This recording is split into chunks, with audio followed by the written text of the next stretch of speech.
Everyone is your enemy and everyone is your friend, and welcome to my review of Game of Thrones Season 7, Episode 3.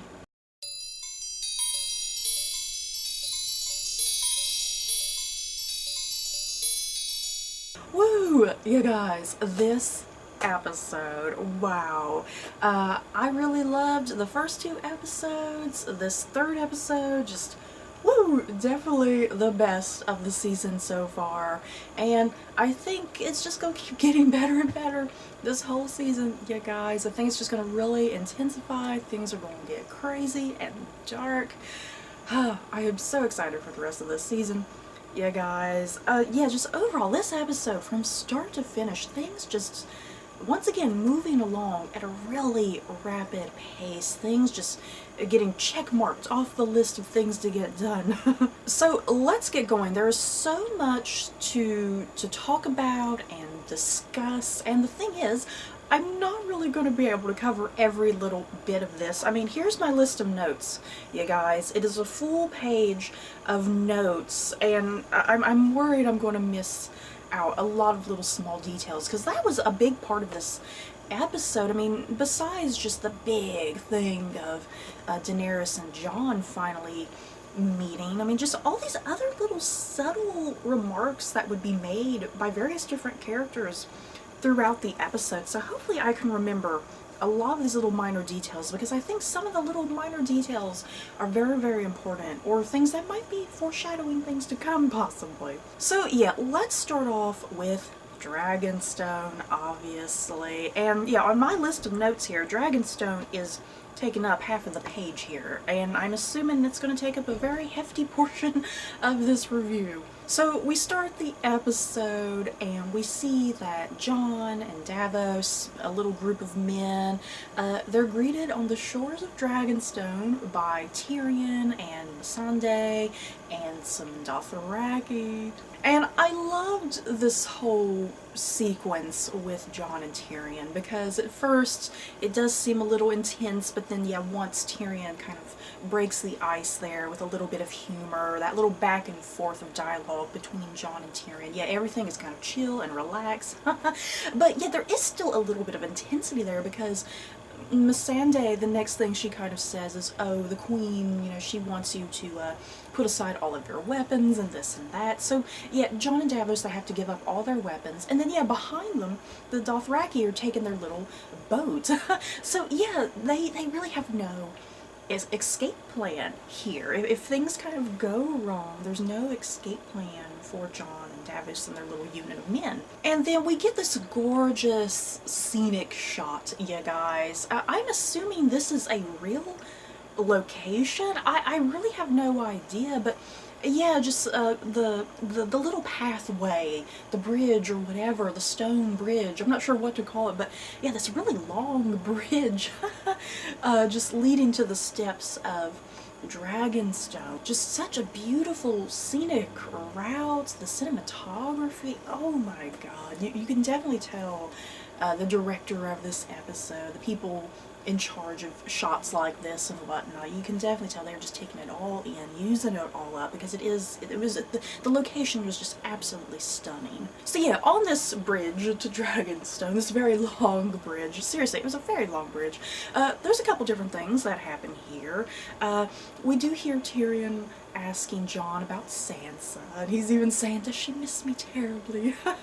And, you know, I'm very curious, how much does Tyrion know about Sansa? You know what I mean? Does he know about her getting married to Ramsay at all? And I mean, I'm assuming Tyrion, he knows about the Battle of the Bastards, you know, because, yeah, Jon and Sansa are in Winterfell currently. But yeah, I don't know how much Tyrion knows about Sansa personally. And another question I have, speaking of Tyrion and Sansa, I mean, question number one, are we ever going to get a reunion between Sansa and Tyrion? That would be nice. And then question number two, is Sansa and Tyrion, are they still technically married? I mean, Tyrion was saying to Jon, oh, our marriage was never consummated.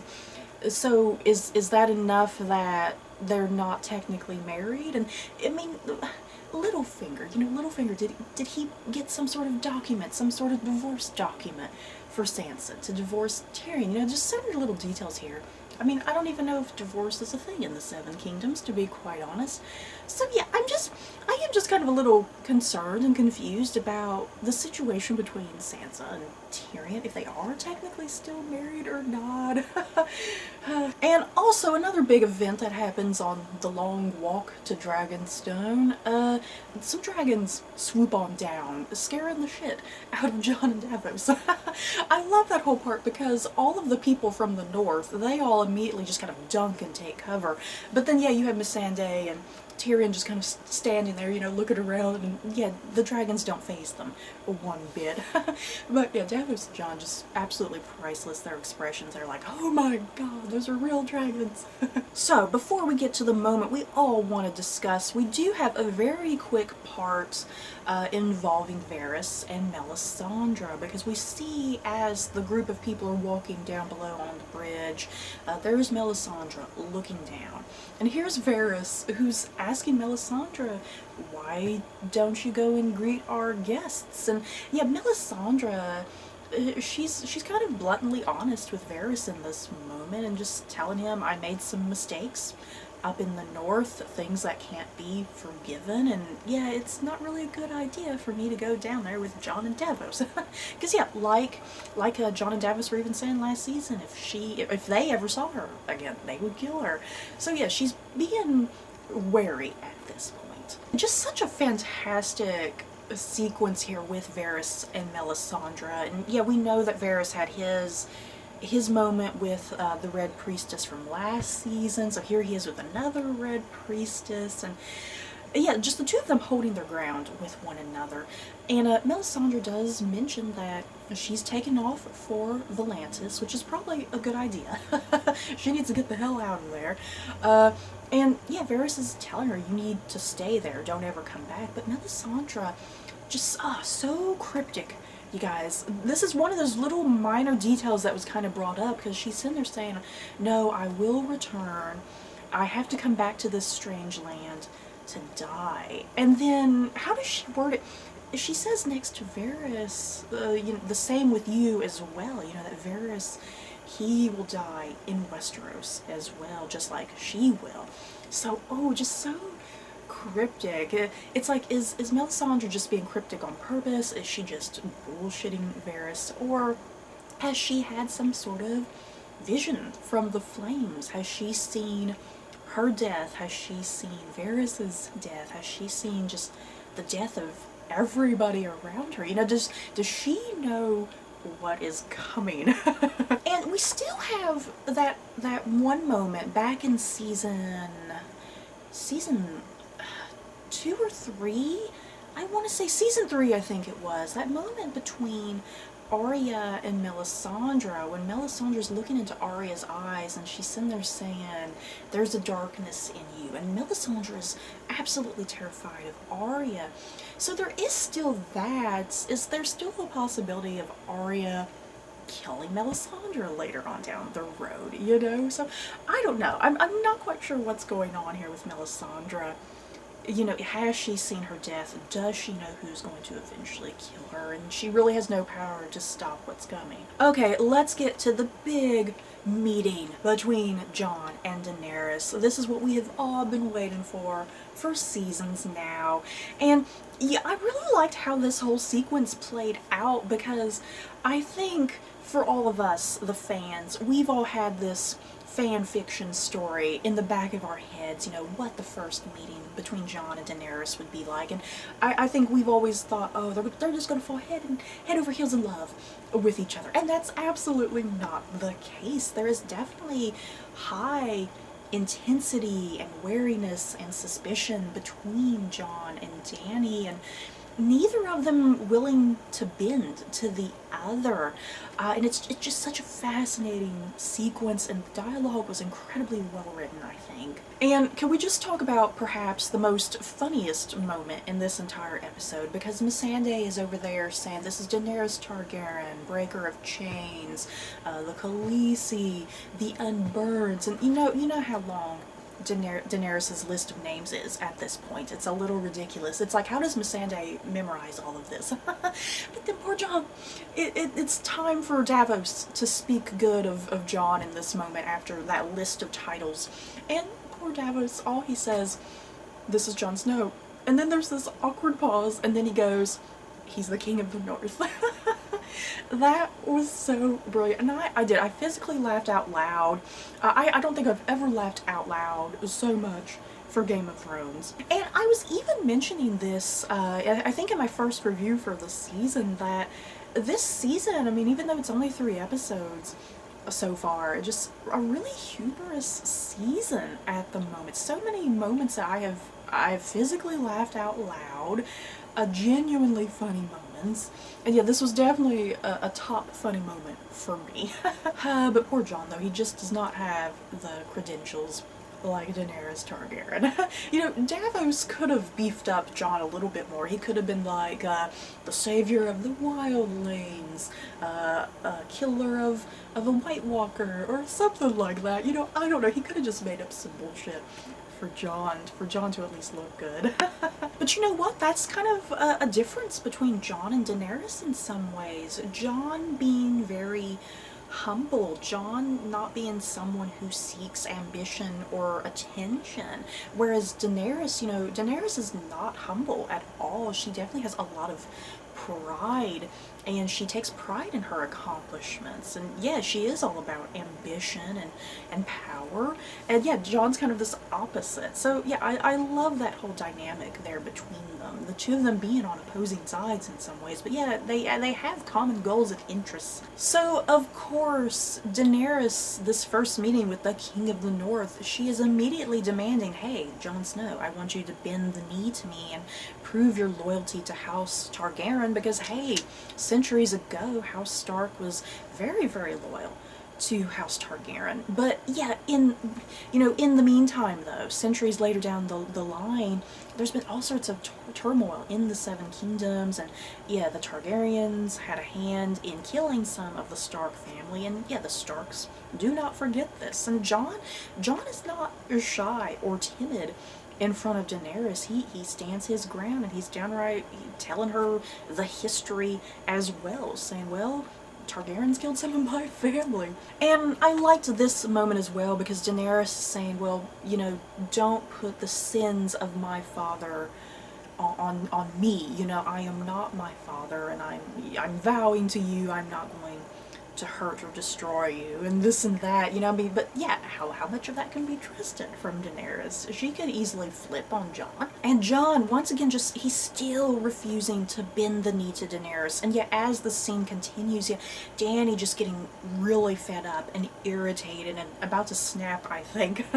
And yeah, Jon, I mean, he's not here to bend the knee, like he says to her. He says, I'm here because we have a much bigger problem than Cersei Lannister, because the dead are coming from beyond the wall. And of course, Daenerys and Tyrion, they look at each other, they give each other these looks like, is this guy serious? Because to them, they don't believe in the White Walkers. They've never seen one. To them, it's just fairy tales and stories. And the thing is, Tyrion does try to stand up for Jon, because Jon is even saying, do you think me a liar, my lord? And Tyrion's like, no, I don't think you're a liar. So at this point, Daenerys is just about fed up with the King in the North. You know, this is the last straw for her with this mention of the dead are coming. So it's at this point that Davos kind of finally stands up and speaks up for Jon, and he's sitting there saying, you know, his people, they chose him as their leader because they believe in him. You should believe in him as well.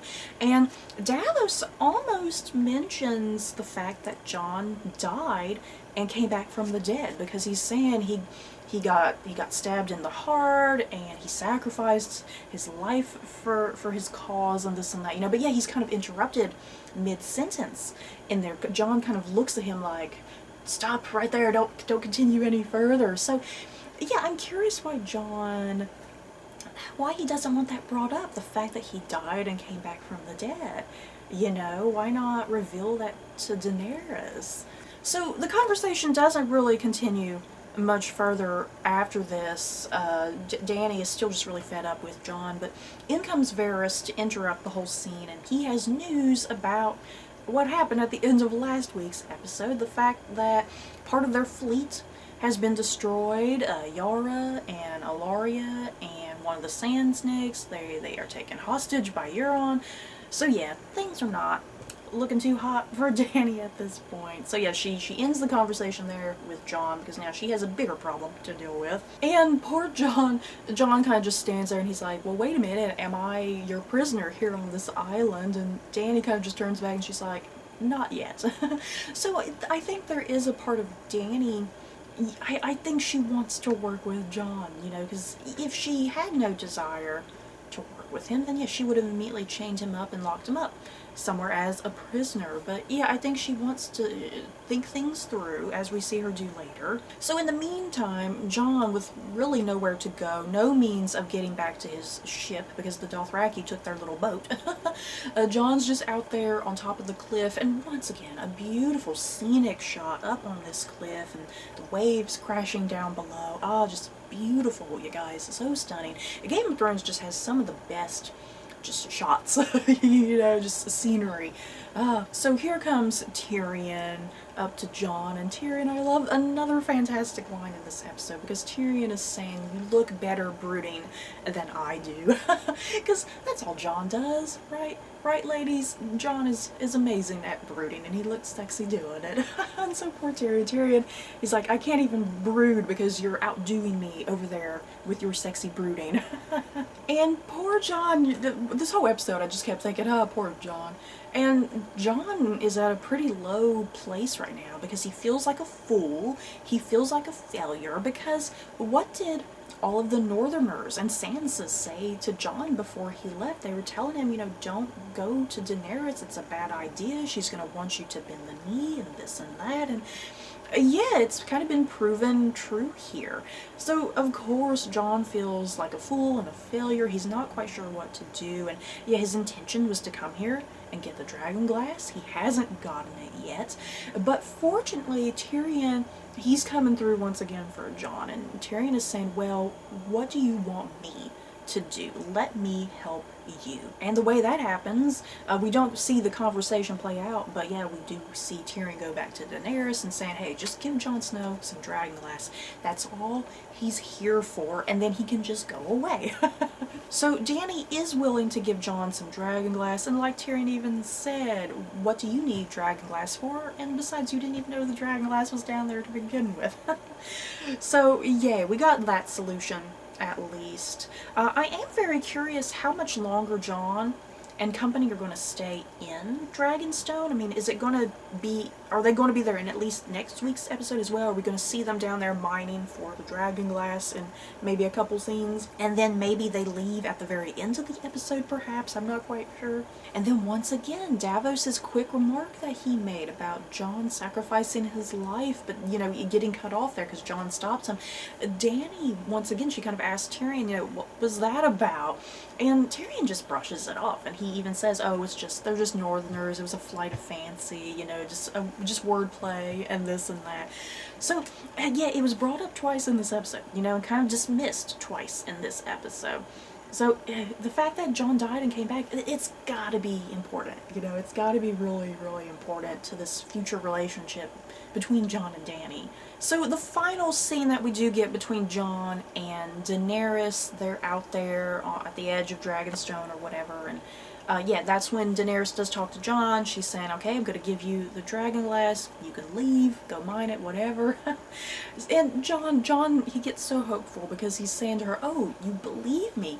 Daenerys does not say that she believes him, you know, and I think that's a big thing right there, her silence. She does not believe Jon, you know, she does not believe him about these White Walkers and what the dragonglass will do, and yeah, she's just giving him what he wants because she wants him to go away. But Daenerys better start finding out about the White Walkers soon, though.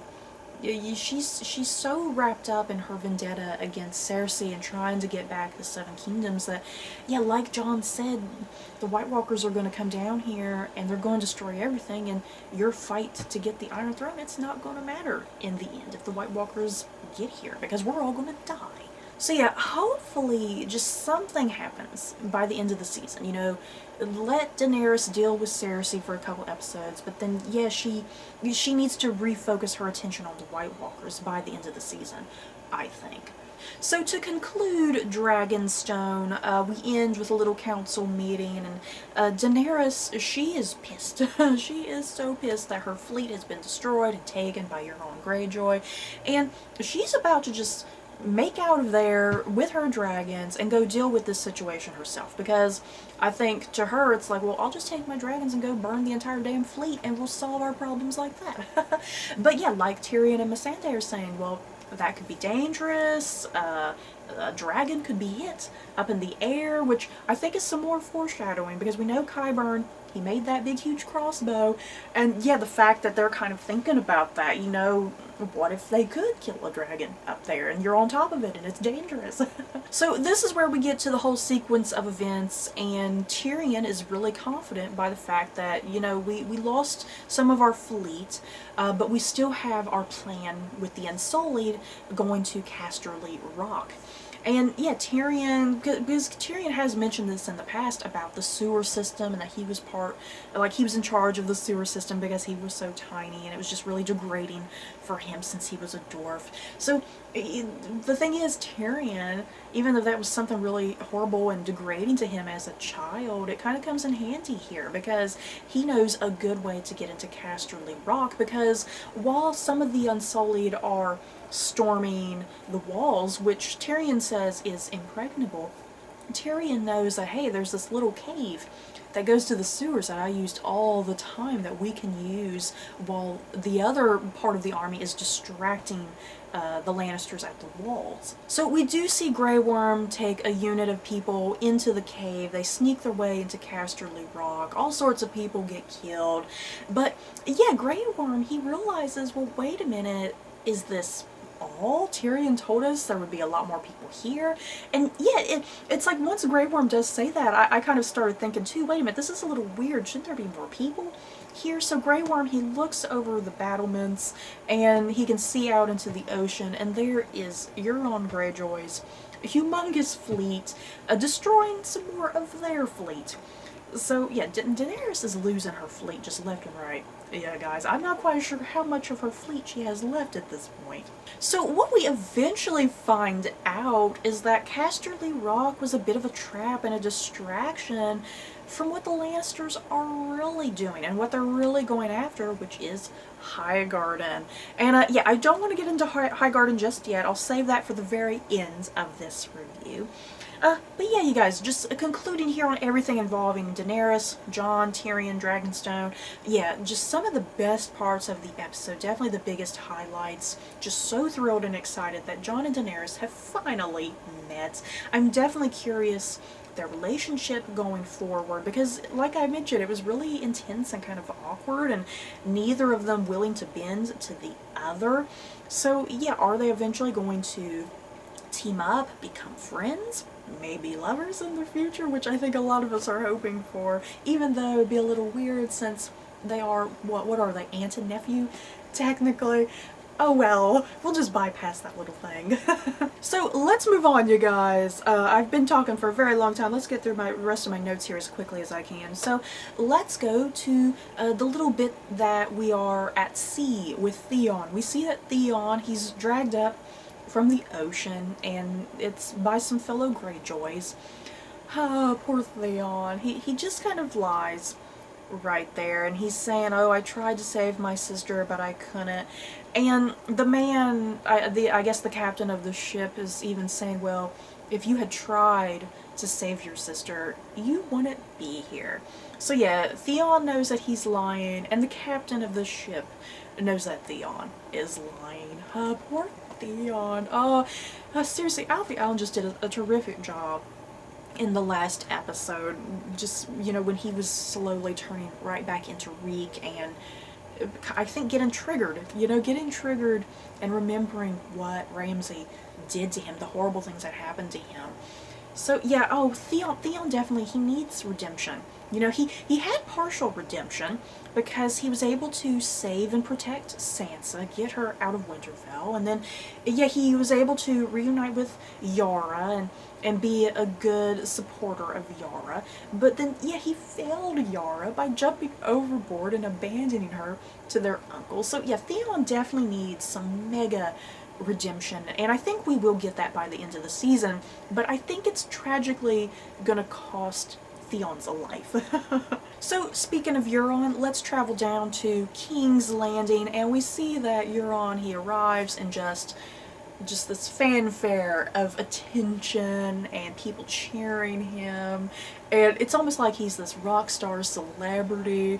Yeah, he looks like a rock star pirate, for crying out loud, you guys. I love it. I know there's a lot of people in the fandom currently. It's kind of hit or miss with Euron for some people, because there's some of us who really love this new and improved Euron, but then there's other people who kind of really dislike his cartoonishness and that he is over the top.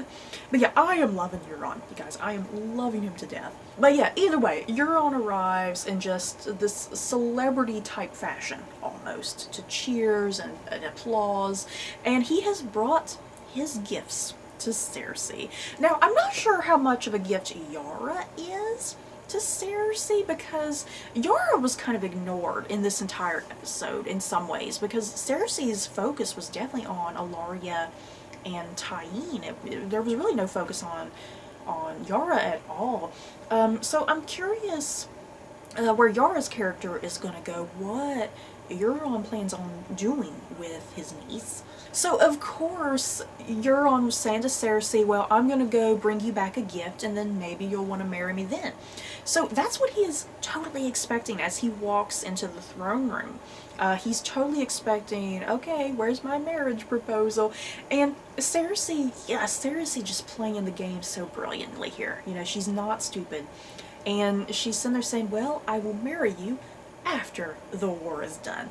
Because there might be a part of Cersei that's thinking, you know, I really have no intention of marrying you at all. I intend on using you right now, and I'm going to drag this out as long as possible. And yes, she may be hoping that he dies somewhere later on down the line, you know?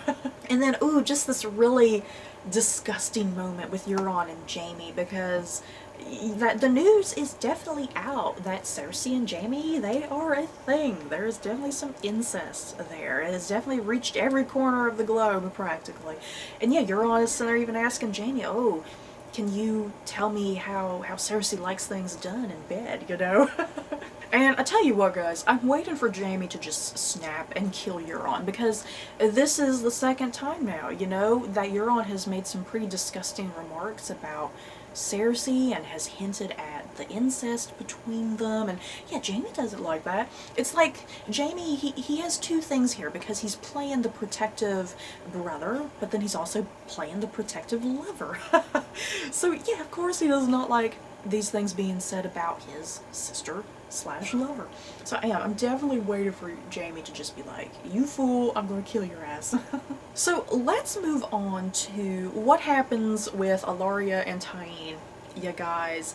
And this, oh my god, this whole sequence right here, it seriously gave me some chills, and I was pretty terrified watching the scene. I didn't know what to expect, because the Mountain was in the room, correct? The Mountain was in the room, so I was like, oh my god, is the Mountain gonna kill somebody? What's gonna happen? And yeah, kind of the unexpected happens in some ways with the ultimate outcome here, what Cersei ends up doing, because Cersei takes things into her own hands. She doesn't rely on anybody else. She doesn't rely on the Mountain. It's all her that is involved in this sequence of events here. So we go down into, I guess, a dungeon. There's Ellaria and Tyene chained and gagged, and Lena Headey. You guys, Lena Headey once again just destroying the scene, and this huge monologue that she has and talking about Myrcella and why would Ellaria do what she did, and then yeah, even recounting about Oberyn, his head getting crushed, and Ellaria, her scream of pure love, and this and that. I mean, the scene is very, very lengthy here. Lena Headey had a lot to say. And yeah, poor Ellaria and Tyene, they can't say or do anything. They just stare. And even Indira Varma, the actress who plays Ellaria, I mean, even she did an amazing job in this scene, I think, proving what a fantastic actress she is. Because yeah, like I said, she's chained and gagged, and it's all in her face. That emotion, the anger, the fear, it's all there in her face, in her eyes, just brilliantly done. And Cersei ends this whole conversation saying, well, I could easily kill you, but I'm not. So the next thing that Cersei does, kind of the most unpredictable thing in some ways, Cersei goes up to Tyene and kisses Tyene on the lips. And it kind of took me a couple seconds, but then I started thinking, oh my god, she just did what Ellaria did to Myrcella with a poison kiss. Sure enough, that's what it is. It is a poison kiss, and Ellaria knows it immediately. Tyene knows it immediately. The two of them are absolutely powerless. They can't do anything. They can't even speak to each other. And this is Cersei's justice and Cersei's punishment to Ellaria, because instead of killing Ellaria, she's just gonna have Ellaria watch her daughter die a slow, painful death. Because yeah, killing Ellaria is too quick and easy, too simple. Cersei wants Ellaria to suffer and to pay. What better way than using her daughter like Ellaria used Myrcella? So just a sense of poetic justice here, you know, the parallel of Myrcella and Tyene.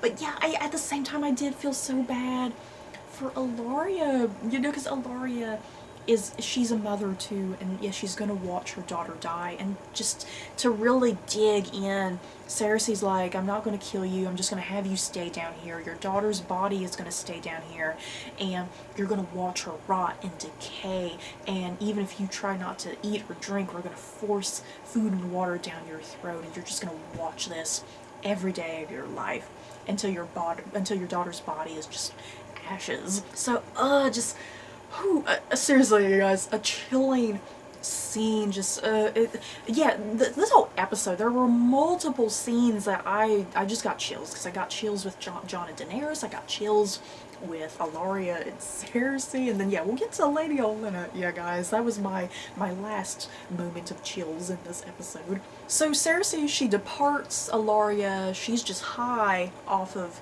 this adrenaline that she's gotten, and the fact that she's kind of gotten her justice for Myrcella. And Cersei just immediately goes and has some sexy times with Jaime. Yeah guys. Yeah, they're in bed together. So after the sexy times with Jaime and Cersei, we do have the arrival of the Iron Bank. And of course the Iron Bank, they are there for what they are owed. And Cersei, once again, Cersei just, you know, being the manipulator and the politician, and bringing up the fact that Daenerys is in Westeros, and the fact that Daenerys has dragons, and the fact too, how does she word it? Because she's talking about Daenerys, she's not really here to be a monarch, she's here to be a revolutionist.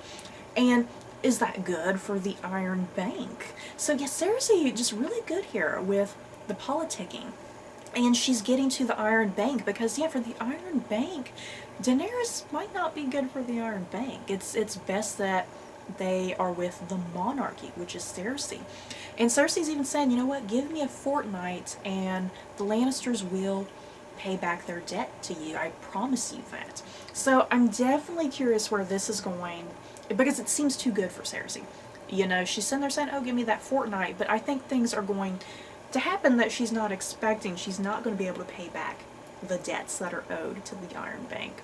Okay, so let's move on to Winterfell, where we see Sansa in control of Winterfell, and it was kind of nice, you know.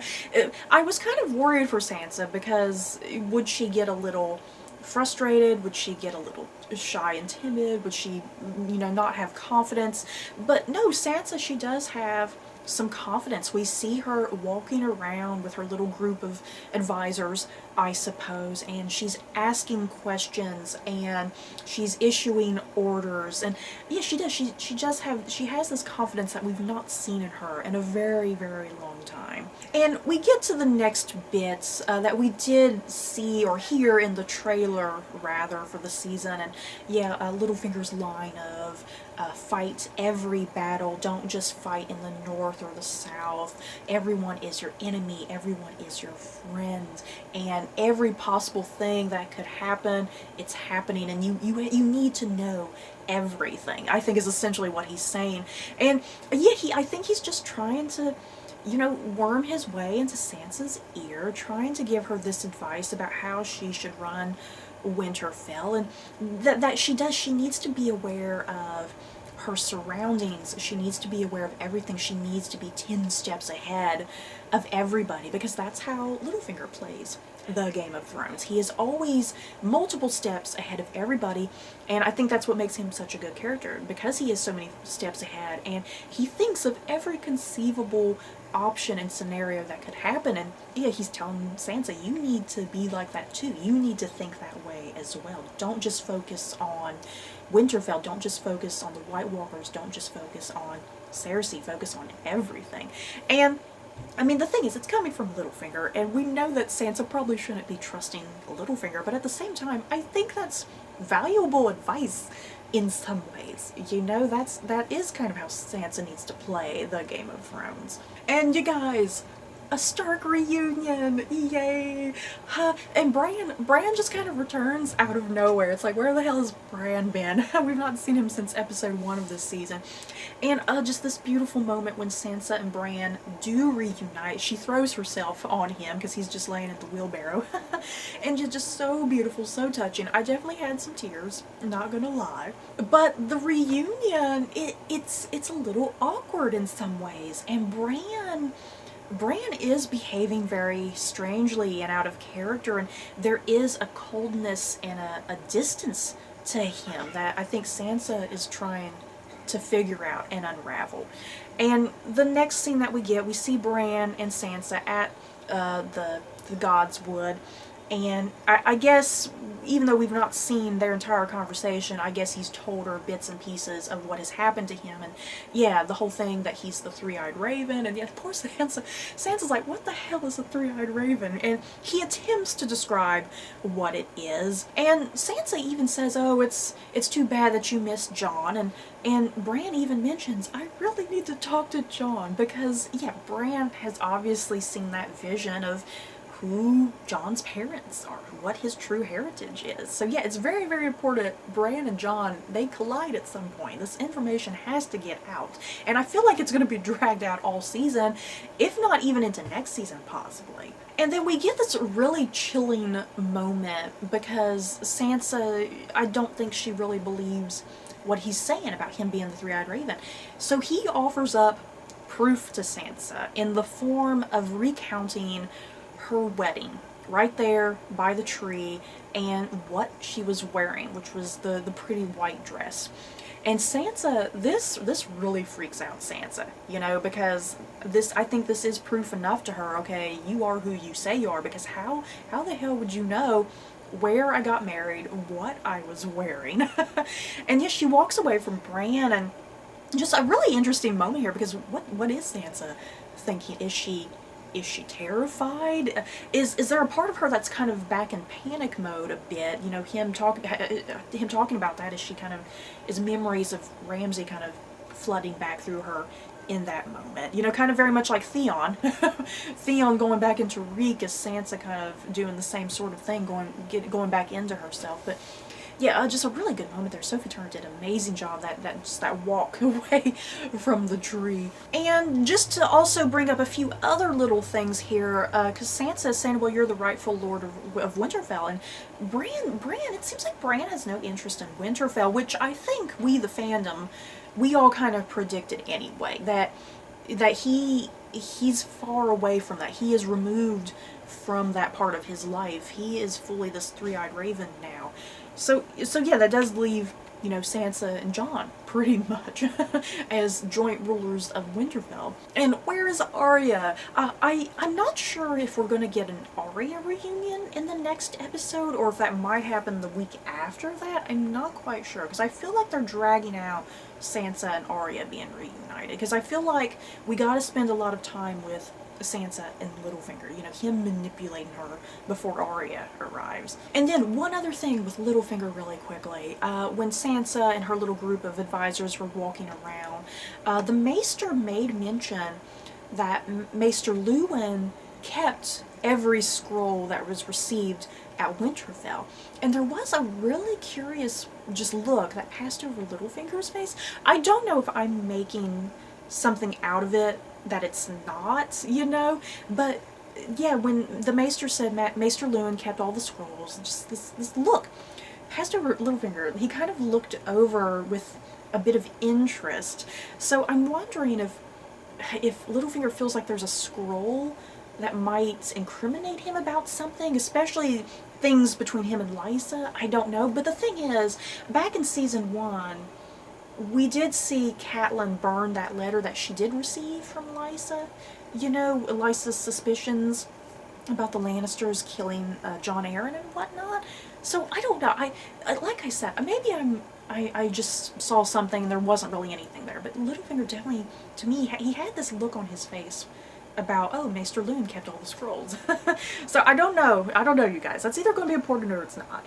Okay, let's move on. Go to the Citadel. Not too much at the Citadel, but yay, Jorah's been cured? Hopefully? I hope he's been cured, you guys. Hopefully this isn't just some temporary thing and then he'll take off his shirt again and then he's covered back in the grayscale. You know, oh my god, I would be heartbroken. But then I would also be heartbroken for Sam, because Jorah and Sam did shake hands, which I got a little paranoid about, because I was like, are you sure Jorah is totally cured, Sam? So Sam and Jorah, they do depart from one another. Jorah, he has found his cure. He's going back to Daenerys, and he even says to Sam, I hope our paths cross in the future, which I think they will. I think they will definitely cross in the future. So yay, Jorah is healed, hopefully, but Sam is still staying in the Citadel, and I think the audience, I think we all thought that perhaps Sam would be punished for disobeying what the Archmaester was saying, but no, Sam is not punished. He's not exiled from the Citadel, but he is given a lot of just busy work to do as a sort of punishment. So that's it with the Citadel for this week. Not much to really talk about. It's just kind of a little bit of a transition scene to let you know where Jorah's going, what Sam's doing. So yeah, let's move on to Casterly Rock really quickly, which I think I kind of I already talked about Casterly Rock earlier when I was talking about you know, Jon and Daenerys and whatnot, and Tyrion. Yeah, the Unsullied invading Casterly Rock, the lack of a Lannister force, Euron's fleet destroys more of Dany's fleet. Yeah, that was pretty much, yeah, I already discussed all that, I believe. So yeah, let's move on to Highgarden, which I think we're all dying to talk about. So the real focus of the Lannisters' attention, it wasn't so much Casterly Rock, it was all Highgarden. So my understanding, Jaime and Cersei, the loss of Casterly Rock was kind of just, you know, a necessary sacrifice for them. They really don't care, because I think they have it in their head, oh, we can just take it back later anyway. We need to make a surprise move here, go after Highgarden.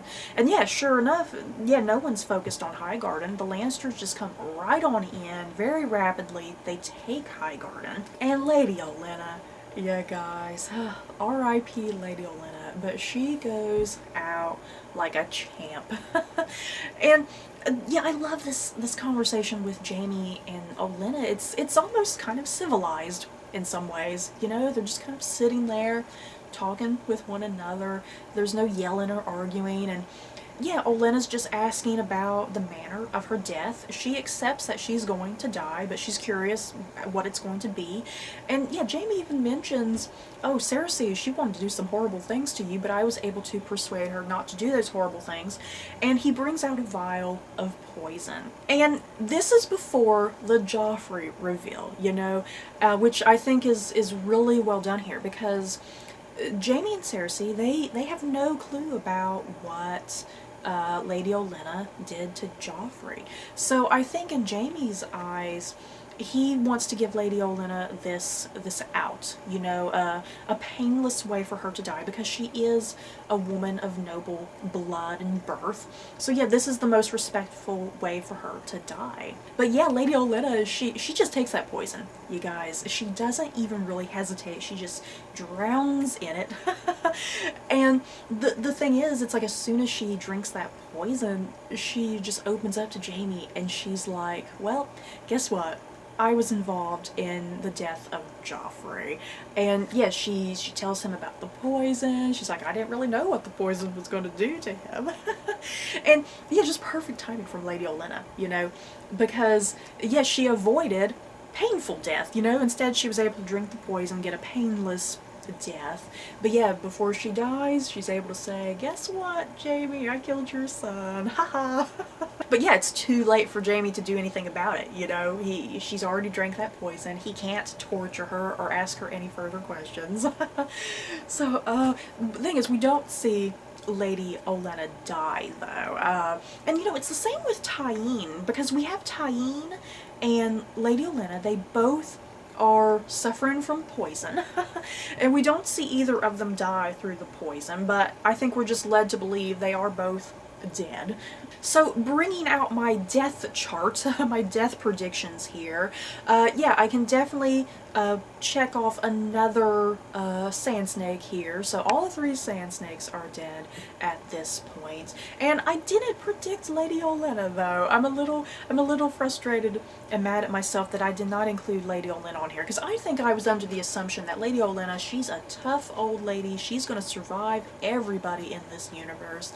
But yeah, Lady Olenna died, you guys. It was really, really sad. I'm going to miss her. But you know what? I think she seriously had one of the best deaths on this show. You know, she kind of went out on her own terms in some ways. And yeah, she wasn't afraid. She wasn't a coward. I mean, she just really stood up to Jamie in this moment. So, you guys, that's it for this very, very long review of this episode. Just so much going on in this episode, and I feel like I've left out all sorts of tiny little details. I hope I've covered it all. So, you guys, in the comments below, please continue the conversation with me. What did you love about this episode? Maybe there were some things you didn't like so much about it. Just let me know your thoughts. So, that's it for this video. I hope you guys enjoyed. Don't forget to like, comment, and subscribe. And if you like this video, you may like these other videos. Bye, guys.